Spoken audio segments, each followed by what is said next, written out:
Gencatan senjata Israel dan Hamas tahap pertama menjadi angin segar bagi kedamaian di jalur Gaza Palestina. Sejumlah sandera juga akan dibebaskan. Yang menjadi pertanyaannya adalah apakah dengan gencatan senjata itu menjadi peluang kemerdekaan Palestina secara penuh? Pagi ini kita akan membahasnya dengan sejumlah narasumber, diantaranya di studio Kompas TV sudah berhadir bersama dengan kami pengamat Timur Tengah Mas Hasibullah Satrawi. Selamat pagi Mas.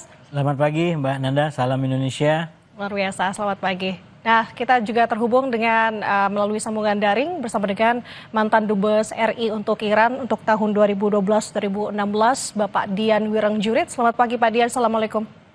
Waalaikumsalam, selamat pagi Mas Nanda, selamat pagi Mas Hasibullah. Pagi Pak Dian. Oke, saya mau ke Mas Hasibullah terlebih dahulu terkait dengan gencatan senjata ini, Mas Hasibullah. Kalau Mas sendiri melihat situasi sekarang ini, apakah memang gencatan senjata ini benar-benar dapat terimplementasikan di lapangan, Mas? Melihat track record ataupun yang sudah kita lihat ke belakang mengenai gencatan senjata sejauh ini. Kalau dari Mas Hasibullah bagaimana melihatnya? Ya, terima kasih Mbak Nanda. Kalau kita baca per detik ini atau per jam ini, dalam hitungan saya ini sudah masuk ke 63 jam lewat 34 menit semenjak gencatan senjata diberlakukan pada jam 12 siang waktu Israel, waktu Timur Tengah. Maka bisa kita katakan sampai hari ini belum ada pelanggaran-pelanggaran yang menodai gencatan senjata ini. Saya menghitung dari jam 12 siang waktu Israel atau jam 4 sore waktu sini. Kalau dihitung sebelumnya, katakanlah sejak dini hari malam waktu Israel meratifikasi gencatan senjata ini memang masih terjadi pelanggaran. Tapi sekali lagi itu belum dianggap sebagai pemberlakuan efektif. Minimalnya kalau kita merujuk kepada yang disampaikan oleh juru bicara tentara Israel yang menyatakan per 12 siang Jumat waktu Israel berlaku efektif gencatan senjata dengan semua ketentuan-ketentuan yang ada di dalamnya termasuk pembebasan sandera pada waktu 72 jam maksimal yang masih hidup. Sekarang sudah masuk di 63 kurang lewat 35 menit dan kita akan menyaksikan dalam beberapa jam ke depan bagaimana momen-momen puncak dari pemberlakuan tahapan gencatan senjata tahap pertama ini, terutama pertukaran sandera yang saya melihat dikatakan ini adalah sudah permanen dan pasti nggak ada yang bisa memastikan. Bahkan kalau kita lihat dinamikanya, gejolaknya luar biasa. Misalkan di last minute menjelang akhir ini, itu soal daftar sandera masih menjadi perdebatan. Karena beberapa nama yang high profile dari tahanan-tahanan Palestina itu tidak mau dilepaskan oleh Israel. Khususnya Marwan Barghouti yang merupakan salah satu tokoh terkemuka dan digadang-gadang bisa menjadi pengganti Mahmud Abbas sebagai presiden otoritas Palestina. Jadi ada banyak hal tantangan, tapi saya melihat sampai hari ini para mediator, para penjamin kerja sangat keras untuk tidak meledak kembali. Minimal kita lihat dengan kunjungan Trump yang pagi ini juga dijadwalkan akan sampai di Tel Aviv, di Israel untuk beberapa acara termasuk ngasih pidato di parlemen sebelum nanti ke Sharm el-Sheikh di Mesir. Oke, dari pernyataan Mas Hasibullah ini berarti diartikan sebenarnya gencatan senjata ini belum secara penuh bisa diterapkan begitu atau seperti apa bisa mengartikan? Saya melihatnya dari awal sebenarnya dua pihak yang berkonflik terutama Hamas dan pemerintahnya Netanyahu itu masih belum mau berhenti, boleh dikatakan begitu. Tapi konsensus global, tekanan global yang sekarang diekspresikan dari berbagai macam cara, mulai forum-forum resmi seperti PBB tanggal 22, tanggal 23, sampai kemudian flotila global Sumut itu yang mencoba menerobos Israel, sampai suara-suara jalanan, demo di mana-mana. Bukan hanya di Arab, tapi juga di timur, di barat. Hampir seluruh bumi ini sekarang bergerak dan menyuarakan untuk pentingnya kemerdekaan Palestina dan menghentikan genosida. Nah, saya menganggap ini yang kemudian ditangkap minimal oleh Trump dan negara-negara besar yang siang ini nanti di Mesir akan berkumpul G20 atau 20 negara untuk memberikan pengawalan lebih ketat bagaimana yang sudah dicapai ini terus terpelihara dan menuju yang tadi kita jadikan sebagai tema Palestina merdeka walaupun mungkin tantangannya masih sangat terjal dan sangat banyak ke depan. Oke, menjadi pertanyaan lagi perihal gencatan senjata Mas Hasibullah Berarti dengan penjelasan Mas Hasibullah ini, apakah bisa kita artikan sebenarnya gencatan senjata ini ada juga tekanan dari global begitu, seperti halnya tadi yang Mas sampaikan, apalagi dengan melihat sejauh ini tekanannya misalnya dari PBB atau negara-negara Barat begitu akhirnya diputuskan gencatan senjata atau seperti itu? Ya, saya melihat memang ini dipaksakan, bukan semata-mata keinginan daripada Netanyahu dan mungkin pihak Hamas. Kalau pihak Hamas karena posisinya mungkin diserang, walaupun dia nggak mau mengalah ya, sampai detik ini Hamas nggak mau mengalah. Dan indikator-indikator lapangan dia tunjukkan bahwa dia tidak mengalah gitu, apalagi kalah. Misalkan Sandra tidak ada yang dibebaskan lewat pendekatan militer yang menjadi ambisi dari Netanyahu. Walaupun bayarannya sangat mahal, warganya menjadi menderita, kotanya menjadi, coba kita lihat, kota ini menjadi kayak semacam kota di abad pertengahan. Bukan lagi kota yang hidup di era sekarang 2025 yang kita junjung tinggi berbagai macam nilai kemanusiaan dan kesetaraan dan segala macamnya itu. Dan menurut saya sekali lagi inilah kemudian nilai-nilai yang memandu masyarakat global, nurani global untuk bergerak, untuk menyatakan sikap bahwa ini harus diakhiri, stop genosida, kita bukan hidup di abad pertengahan, kita bukan hidup di zaman barbar, kita hidup di era modern, kita menginginkan, memimpikan anak bangsa itu bisa hidup damai dan saling menghormati satu sama lain. Oke, kalau melihat tadi Mas juga menyinggung mengenai ada pertemuan di Mesir begitu ya. Sebenarnya pertanyaannya adalah bagaimana sih sebenarnya aktor-aktor regional ini atau bisa kita katakan mediator ini seperti Mesir, Qatar, Iran dalam gencatan senjata ini? Gitu. Ya, sebenarnya saya menangkap ada itikat baik ya, dari para pihak ini termasuk Trump. Sekali lagi Trump karena dia yang penjamin bagi Israel. Termasuk ketika dia kirim pasukan 200 ke Israel, menurut saya itu tugasnya untuk mengamankan Israel agar tidak mengambil tindakan lagi gitu. Jadi Trump ada komitmen menurut saya untuk menghentikan perang ini. Bahkan berkali-kali dia sampaikan perang telah berakhir. Dan KTT yang akan dilaksanakan di Sharm el-Sheikh itu menurut saya bisa dipahami sebagai itikat baik. Satu, karena bukan hanya mengundang para pihak yang selama ini katakan sudah terlibat. Bahkan Iran juga diberitakan juga diundang untuk ikut serta dalam pertemuan ini.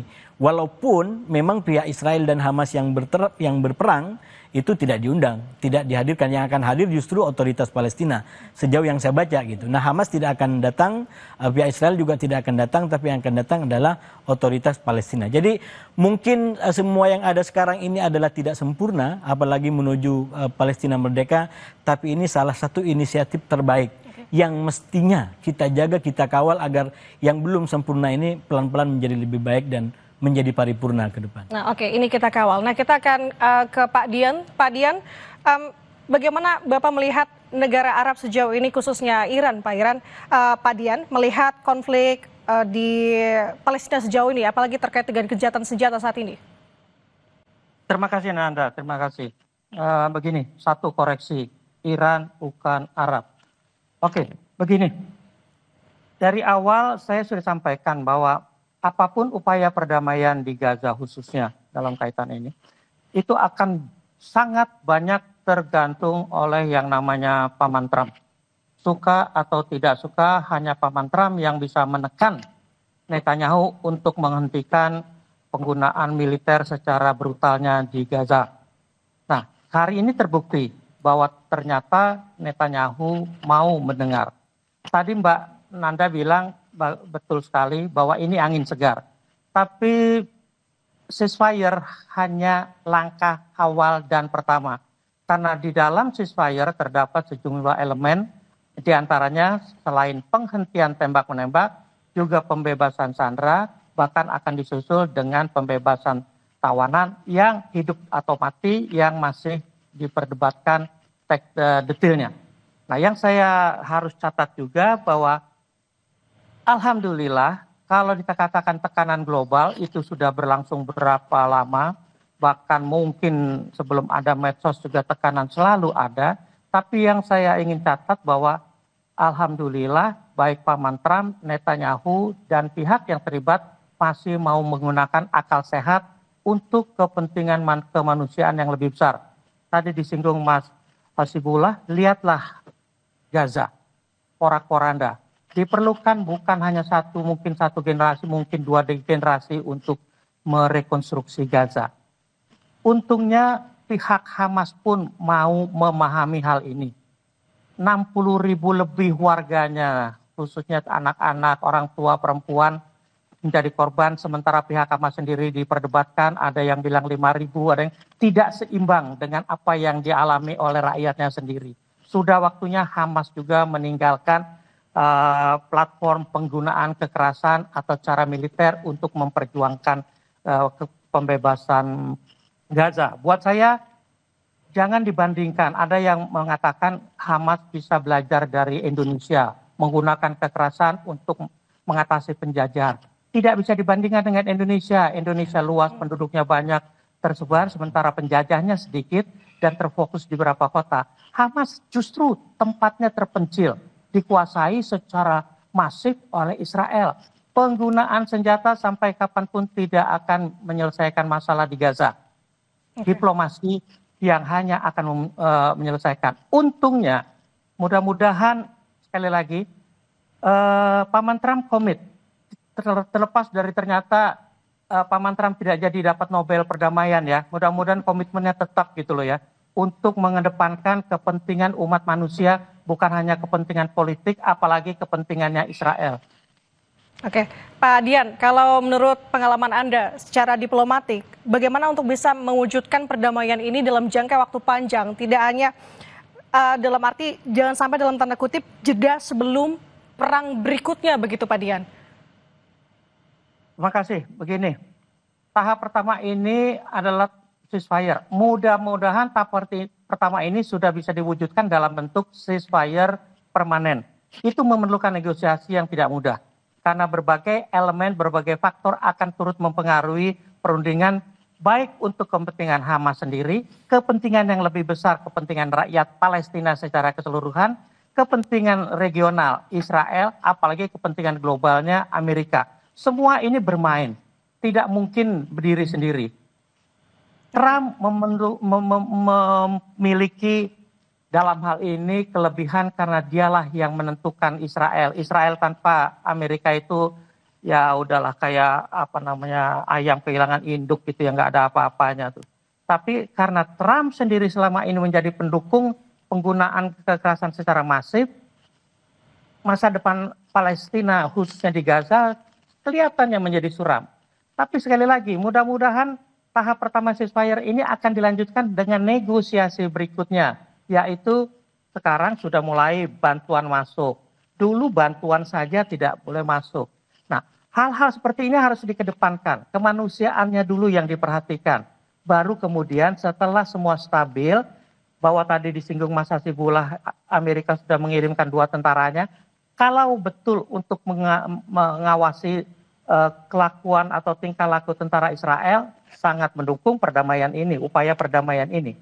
Tapi kalau ternyata pihak tentara Amerika, mudah-mudahan tidak, tapi ternyata pihak tentara Amerika itu juga bermain ganda, menggunakan double standard dalam menilai situasi, bukan tidak mungkin Hamas pun akan lebih bisa merasakan apa yang akan terjadi di Gaza berikutnya. Dan itu tidak dikehendaki. Saya kira langkah pertama ini patut disyukuri, inilah sebuah kemenangan akal sehat. Oke, Pak Dian, kita kembali ke Mas Hasibullah. Tadi Pak Dian menyinggung soal sebenarnya masih ada syarat-syarat akan kepentingan di balik negara-negara yang memang saat ini berada di sekitar Palestina. Tapi kalau misalkan Mas Hasibullah melihat sebenarnya bagaimana sih syarat-syarat untuk kemudian bisa Palestina yang sejauh ini sudah puluhan tahun memperjuangkan kemerdekaan untuk bisa mewujudkan kemerdekaan itu, Mas Hasibullah? Ya, kalau kita bicara tentang kemerdekaan Palestina dari perkembangan hari ini, itu ibaratnya mungkin kita harus mendaki Gunung Rinjani.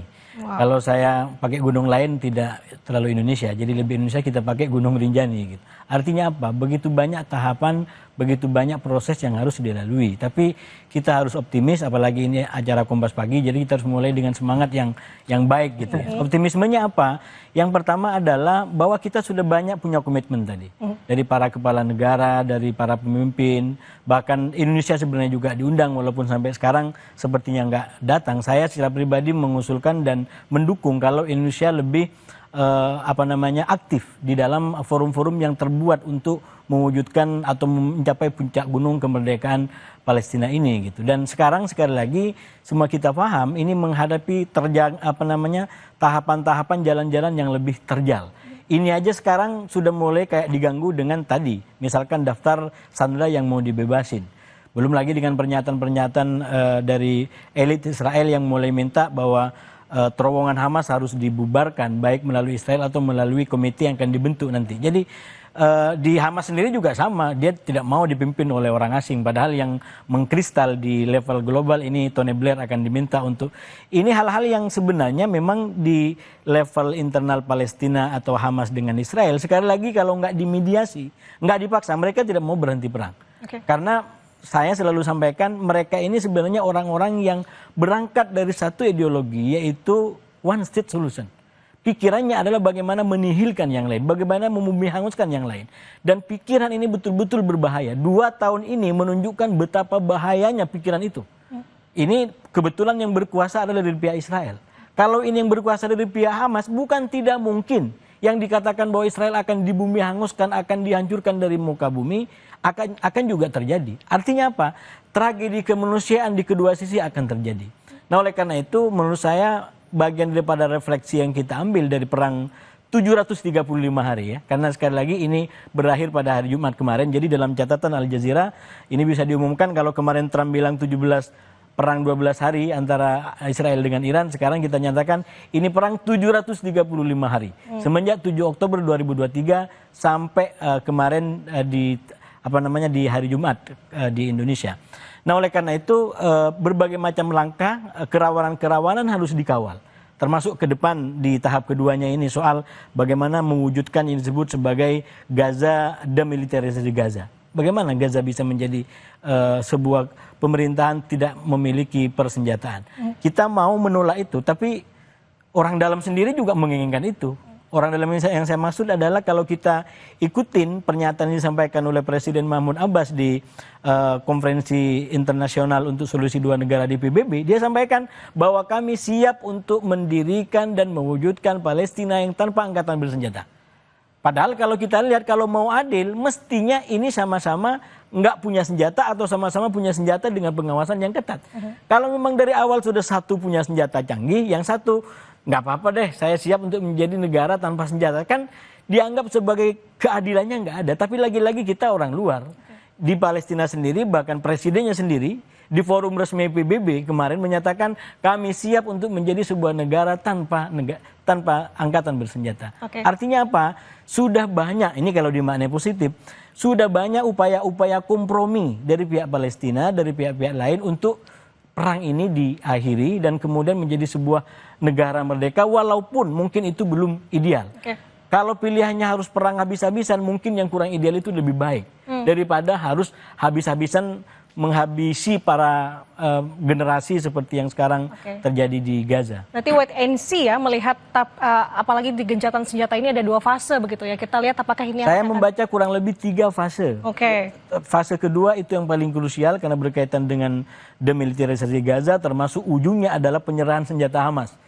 Hamas tidak akan mudah langsung menyerahkan senjatanya kecuali kalau bahasa mereka kepada negara yang itu negara Palestina. Masih panjang sebenarnya untuk bisa memastikan ini ya. Oke Pak Hasibullah, kita ke Pak Dian. Pak Dian, kalau menurut pandangan Anda, bagaimana bisa mewujudkan negara Palestina ini benar-benar merdeka menurut perspektif Anda Pak Dian? Terima kasih. Latar belakang saya diplomat, izinkan saya meruntun kejadiannya ya. Pertama kan ada konferensi New York bulan Juli tahun 2025 itu yang menyepakati sejumlah persyaratan menuju Palestina, Gaza yang merdeka. Dilanjutkan dengan hasil konferensi New York itu diadopsi, disahkan melalui sidang umum PBB. Artinya apa? Bahwa semua negara pendukung deklarasi, bahkan sekarang lebih luas lagi, seluruh negara anggota PBB yang 193 itu sudah menyetujui perdamaian Gaza harus berdasarkan konferensi New York Juli 2025. Karena resolusi hanya 2 pasal kok. 1 mengendorse keputusan New York, kedua tetap mengikuti perkembangan selanjutnya. Nah, saya mau ingatkan sama pemirsa, teman-teman, bahwa di dalam konferensi New York itu ditegaskan bahwa pemerintahan yang akan dibentuk kelak di Gaza tidak akan melibatkan Hamas. Satu. Kedua, Hamas harus meletakkan senjata. Dua, berarti ketentuan ini sudah disetujui oleh semua negara. Berarti Hamas harus mengikuti hal ini. Bukan berarti Hamas harus dihilangkan, tidak. Hamas yang harus mawas diri mau melebur dengan otoritas Palestina. Walaupun dalam deklarasi itu, dalam kesepakatan yang dicapai, otoritas Palestina pun bisa beralih menjadi satu entitas baru yang benar-benar inklusif, melibatkan seluruh elemen masyarakat Palestina. Saya nggak mau prejudge apa namanya kemudian, tapi marilah kita gunakan otoritas Palestina yang saat ini masih organisasi yang diakui semua negara, di PBB terutama. Nah, kalau saja hal ini diperhatikan, berarti harus ada rekonsiliasi yang jelas, tegas di kalangan masyarakat Palestina sendiri untuk bersatu. Kita ingat mereka dipertemukan oleh Beijing, oleh Xi Jinping di Beijing tahun 2024 yang lalu, 13 faksi, sehingga saat ini belum ada tindak lanjutnya. Apakah mereka akan sepakat bersatu dalam bentuk apa? Otoritas Palestina kalau mau diganti silakan ganti namanya. Karena tadi di ulasan Hadumi tadi kan dibilang apa yang dibentuk di Gaza atau Palestina harus berdasarkan keinginan masyarakat Palestina sendiri. Nah, keinginan masyarakat Palestina sendiri sudah diupayakan, tapi belum ada tindak lanjut yang nyata. Nah, ini yang akan menambah komplikasi yang disampaikan Mas Hasibullah tadi, bahwa komplikasi di depan ini masih panjang.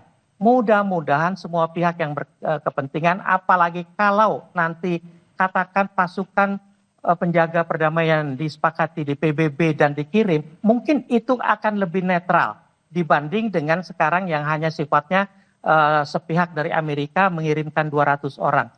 Jalan masih panjang, diplomasi masih panjang, Mbak Nanda. Oke, kalau saya tangkap dari pernyataan Pak Dian, artinya harus ada bebenah internal terlebih dahulu sebelum akhirnya lebih luas lagi. Tapi kalau menurut Anda, seberapa pentingkah untuk dorongan internasional saat ini terkait dengan momen seperti saat ini, gencatan senjata, apalagi peran Indonesia untuk bisa mewujudkan kemerdekaan Palestina, Pak Dian? Terima kasih. Saya mulai dari belakang ya, peran Indonesia. Indonesia tidak bisa apa-apa kecuali mendukung, menggalang dan sebagainya. Tidak, tanpa Indonesia pun dunia sudah akan terbentuk apa yang sekarang terjadi. Jadi Indonesia dalam hal ini menurut saya ya kita sekedar ikut mensupport ya oke. Tapi untuk berperan lebih nyata di lapangan, buktinya juga Hamas mengucapkan terima kasih atas konferensi di Mesir ini hanya kepada Amerika, Turki, Mesir, dan Qatar. Tidak ada negara lain. Berarti negara lain itu bukan pemain utama. Nah, kalau kita sekarang berangkat dari hal ini terus mau ke depan harus bagaimana? Buat saya tadi kan sudah disampaikan, semua tergantung pada masyarakat Palestina sendiri. Apakah mereka masih mau menerima jalan militer yang akibatnya coba lihat film apapun, dokumentari apapun, dari pakai drone atau apapun.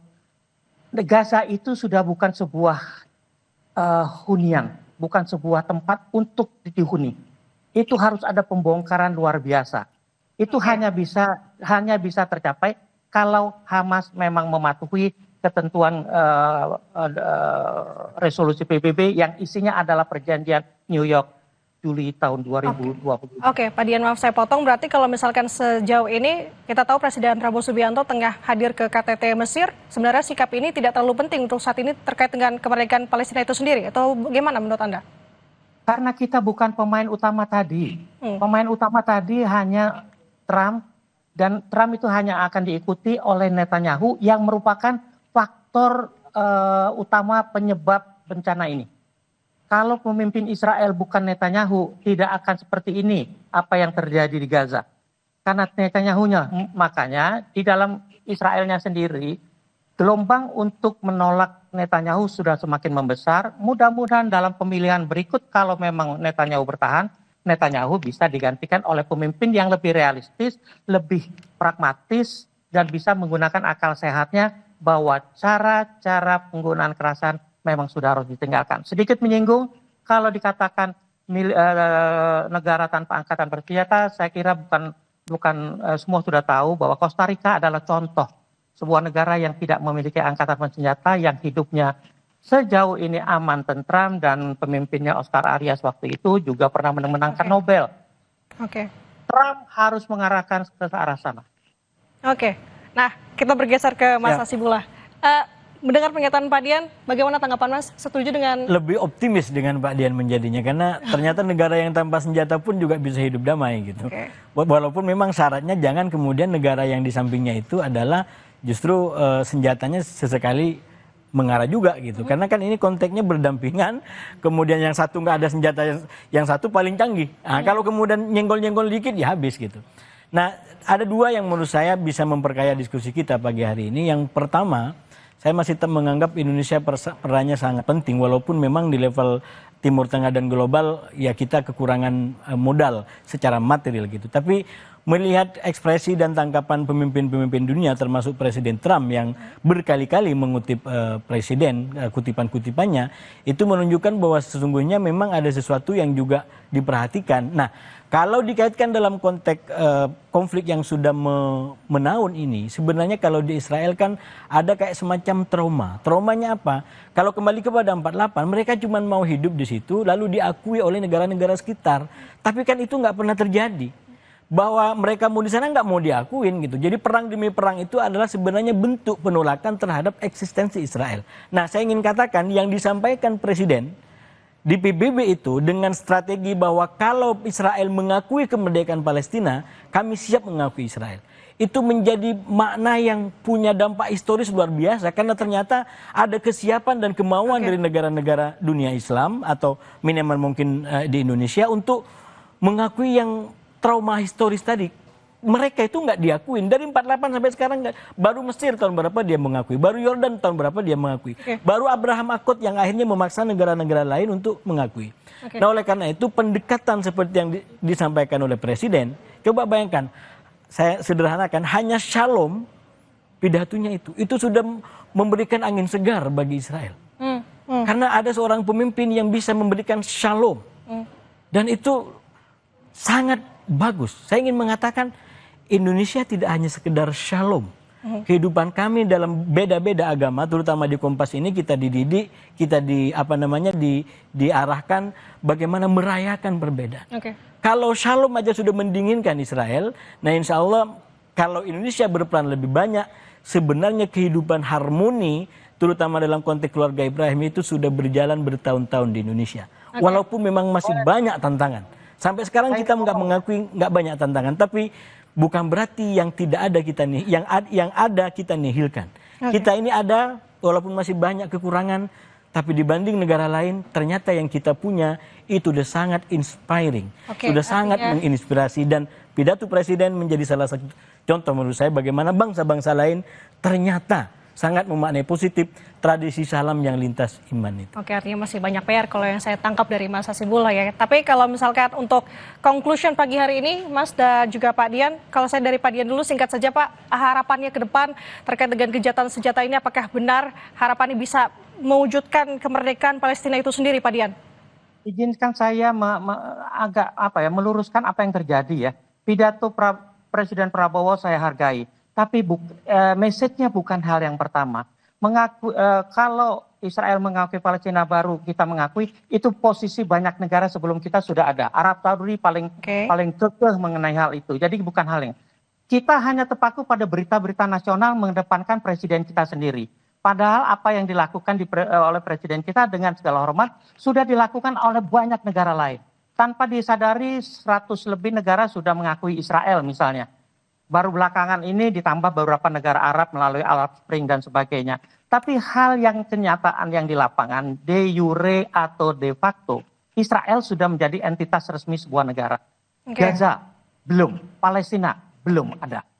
Itulah yang harus dikedepankan dengan melupakan segala macam slogan atau berita-berita yang menurut saya katakan dibilang Prabowo mengguncang dunia. Saya kira itu hanya di Indonesia kok. Tidak ada di media mainstream pernyataan itu. Karena semua negara menyampaikan hal yang sama. Terima kasih. Itu dari Pak Dian. Kalau dari Mas Hasibullah bagaimana, singkat saja Mas? Ya, saya sekali lagi apapun inisiatif yang bisa mengarah pada perdamaian dan kemerdekaan Palestina kita dukung. Dan itu adalah optimisme. Sekali lagi tidak ada yang ideal langsung turun dari langit. Kita membangun tahapan demi tahapan, tangga demi tangga. Yang sudah dicapai hari ini adalah rentetan dari berbagai macam usaha, baik sipil ataupun di level government, termasuk pertemuan-pertemuan di PBB, termasuk yang dilakukan oleh Trump. Oleh karena itu, kembali kepada semangat diskusi pada pagi hari ini, ayo kita satukan semua kemampuan dan kekuatan kita ini untuk membangun lebih tinggi lagi bangunan peradaban dan keadaban kita, sehingga mimpi kita untuk memiliki sebuah kehidupan yang, kalau kata pembukaan Undang-Undang Dasar, kemerdekaan ialah hak segala bangsa, itu betul-betul bisa terwujud dalam kehidupan sehari-hari. Itu yang saya tangkap dari diskusi pagi hari ini, sikap optimis tetap harus ada begitu ya. Terima kasih narasumber hebat pagi hari ini, pengamat Timur Tengah Mas Hasibullah Santrawi, dan juga melalui sambungan Zoom mantan Dubes RI untuk Iran 2012-2016 Bapak Dian Wirangjurit. Terima kasih atas waktunya. Assalamualaikum, sehat selalu Bapak-bapak. Assalamualaikum. Terima kasih.